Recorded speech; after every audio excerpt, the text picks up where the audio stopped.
Assalamualaikum warahmatullahi wabarakatuh. Ketemu lagi dengan saya Kling Lele. Di video kali ini saya berada di salah satu daerah, yaitu daerah Binuangen lah. Sama dengan daerah saya lah. Yang mana saya mau ketemu dengan sahabat saya. Tapi kebetulan orangnya lagi nggak ada, sahabat. Jadi terpaksa saya harus nunggu sambil ngopi dulu. Tapi oke, nggak apa-apa, Pak. Sambil nunggu tuan rumah, kita nanti akan review-review tentang apa saja aktivitas hariannya seperti itu. Terus apa saja yang akan direview, karena beliau ini sudah cukup lama vakum di dunia lele dan beberapa bulan terakhir ini beliau mau bangkit lagi seperti itu. Jadi seperti apa namanya, bangkit dari kubur gitu. Tapi begini, nggak apa-apa. Yang penting kita semua kasih support, kasih semangat. Mudah-mudahan kita bisa jalan lagi seperti dulu, seperti itu. Karena beliau ini cukup lumayan lama juga vakumnya, hampir 5 tahunan. Tapi sebelum itu eksis lama juga, hampir 8 tahunan di budidaya lele. Setelah itu beliau vakum lari ke wedus kambing, dan kambing sampai sekarang masih eksis, dan beliau mau bangkit tekan lagi di bisnis lelenya. Nanti kalau ada pertanyaan, emang kenapa dulu lelenya vakum?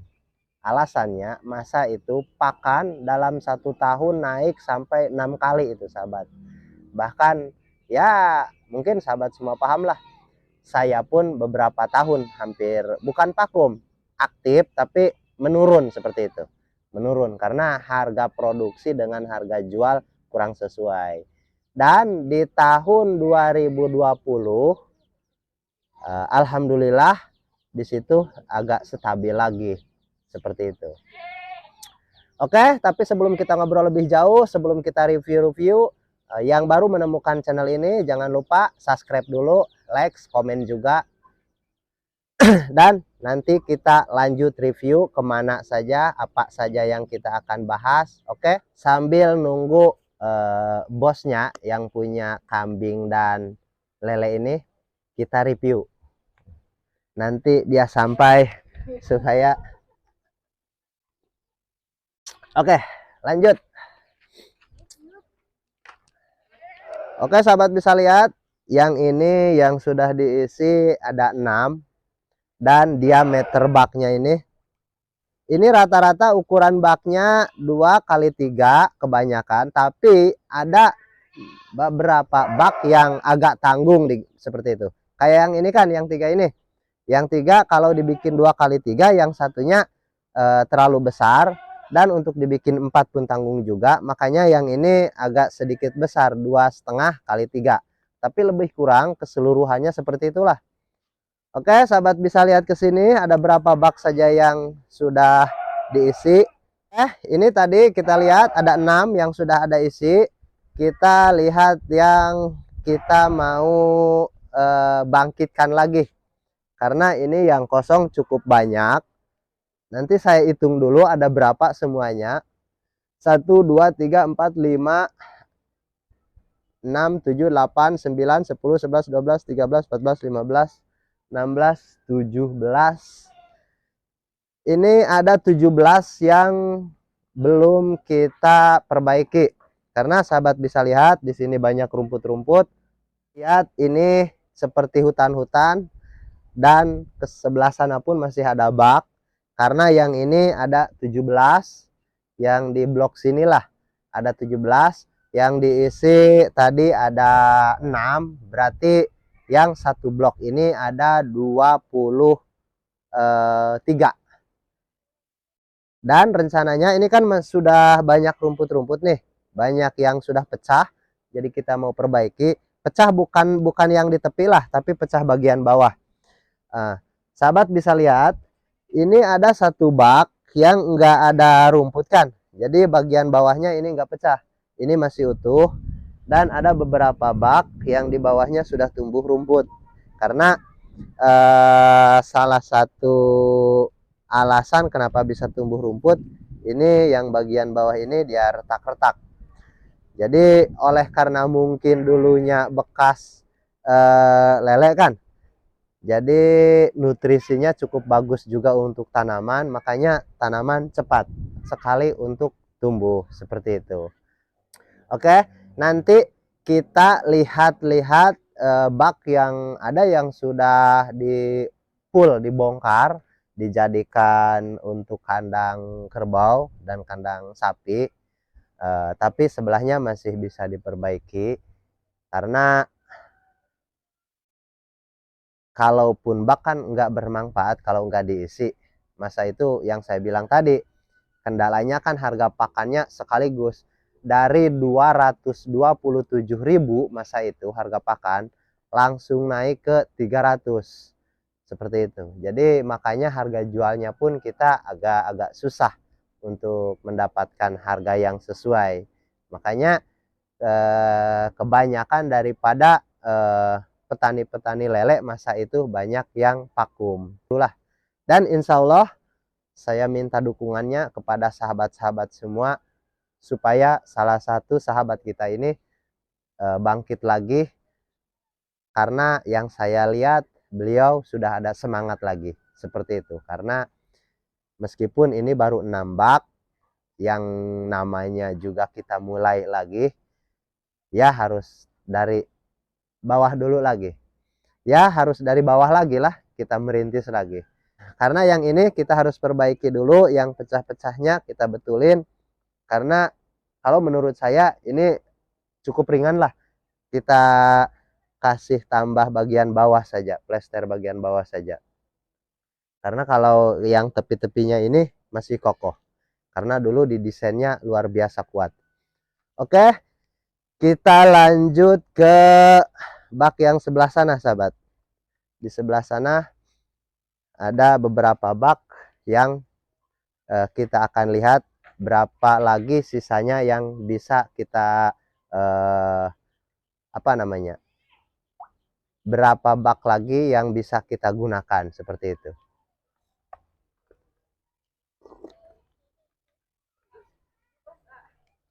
Hah? Oke, sahabat, kenalkan ini Ibu Bos. Ibu Bos yang punya bak ini, Ibu Bos kambing, Bos kambing. Jadi kalau sahabat yang memerlukan kambing bisa datang langsung ke sini. Ini jual beli kambing. Dan kemarin sebelum hari raya Idul Adha, ini semua kandang penuh, sahabat. Dan ini baru-baru lagi. Ini 1, 2, 3, 4, 5, 6, 7, 8, 9. Tinggal ada 9 kambing. Bukan tinggal ada, baru 9. Karena ini dia isi baru. Oke. Kita lanjut ke bak yang kita mau lihat. Masih bisa digunakan atau tidak yang di sebelah sana. Kita lanjut.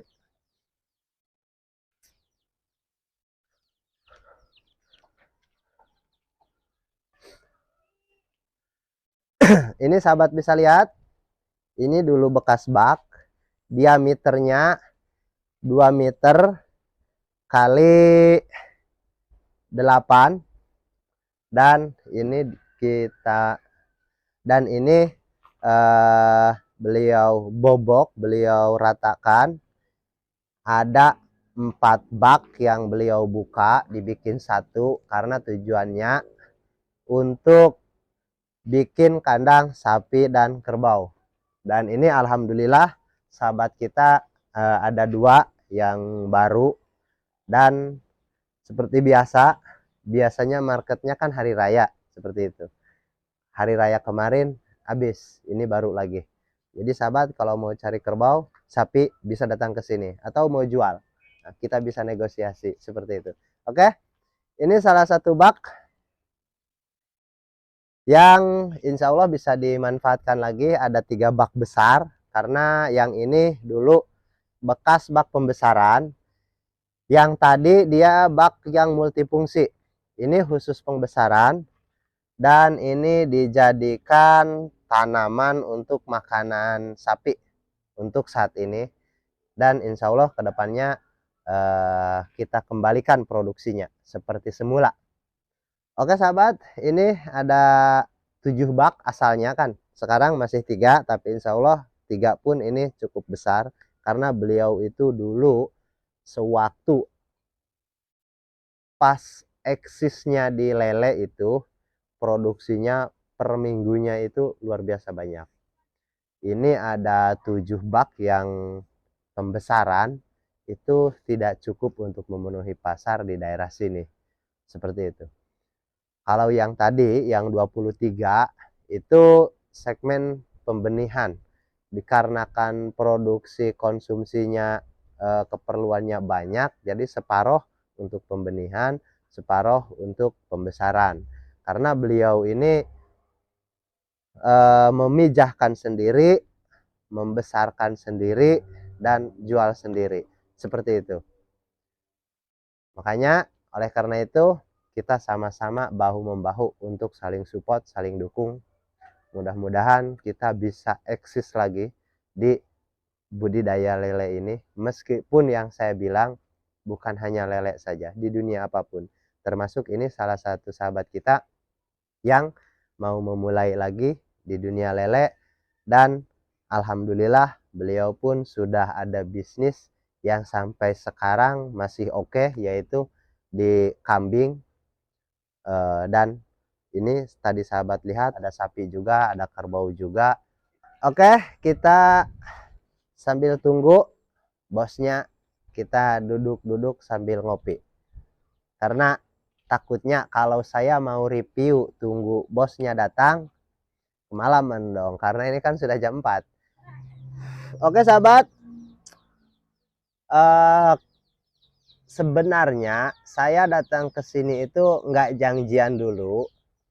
Cuman tadi pagi beliau ini ada ke rumah saya untuk apa namanya, ada keperluan lah. Dan kebetulan saya berpikir oke, saya mau ke sini sore ini, tapi saya nggak janjian dulu.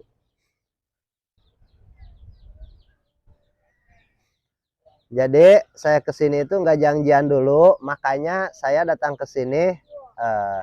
Bosnya nggak ada, tapi nggak apa-apa, karena tujuannya saya ke sini sebenarnya bukan untuk konten, sebenarnya bukan untuk mereview. Karena yang saya pikir tadinya kalau sudah ada isi semua baru saya akan review seperti itu. Tapi nggak apa-apa, lain kali saya mau kenalkan kepada sahabat daripada pemilik bak ini. Karena kalau untuk yang dekat pastinya udah tahu. Untuk di daerah kecamatan inilah pasti semuanya sudah tahu. Pasti udah tahu. Karena dia selain daripada bos lele, bos kambing juga. Jadi banyak yang tahu sudah. Kalau untuk kecamatan inilah. Tapi kan kita ini publik, jadi saya mau kenalkan lebih luas lagi begitu sahabat. Dan kepentingan saya ke sini sebenarnya saya mau mengantarkan salah satu pesanan beliau, yaitu ini.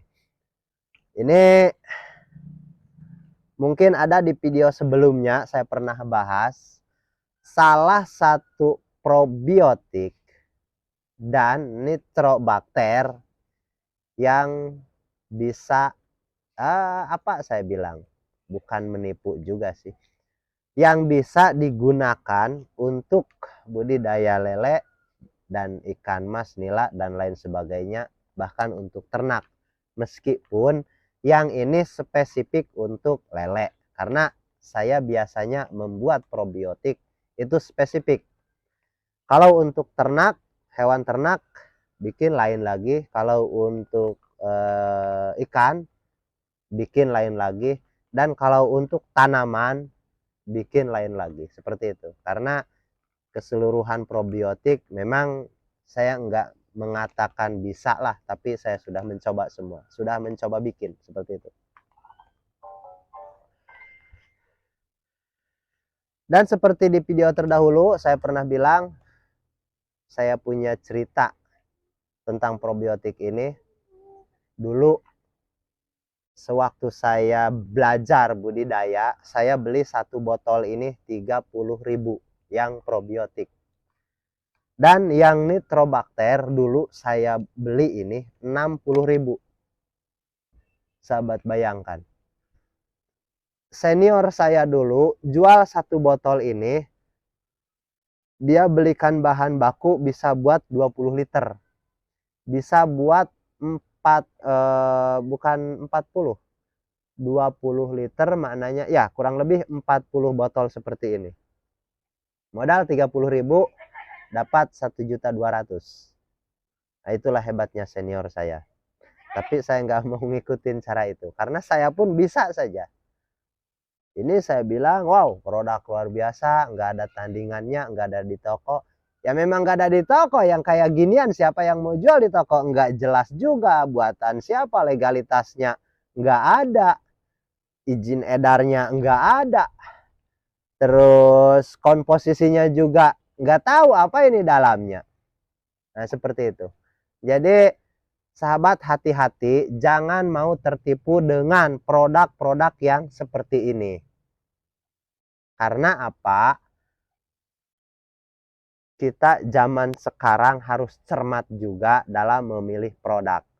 Selain daripada untuk kepuasan, terus untuk menyerdaskan juga lah. Kecuali one to one marketnya. Ya seperti inilah kita sesama teman. Yang kalau ada masalah, kita gampang untuk komplain atau mengadu atau meminta keterangan seperti itu. Dan solusinya gimana. Karena apa? Di sini kan polos, nggak ada apa-apanya. Misalkan kalau nggak habis 1 tahun gimana? Misalkan nggak dipakai nih, beli banyak, ada 10. Terus karena terlalu banyak, setelah 1 tahun gimana? Seperti itu. Karena kalau dalam kondisi seperti ini, saya baru buat kurang lebih 1 bulan yang lalu. Ini nggak usah pakai molase atau tetes tebu, apapun itu. Ini bisa langsung tuang, langsung pakai. Karena apa? Ini belum lewat daripada waktu yang saya tentukan. Karena biasanya saya membuat probiotik itu, bukan saya saja, kebanyakan lah. Kebanyakan daripada probiotik, biasanya kalau lewat dari 1 tahun, sebelum kita pakai, kita harus aktifkan dulu. Makanya kalau kita nggak jelas berapa lama sudah ada di botol ini, bikinnya kapan, baiknya sahabat aktifkan dulu menggunakan molase. Seperti itu. Oke, sahabat paham?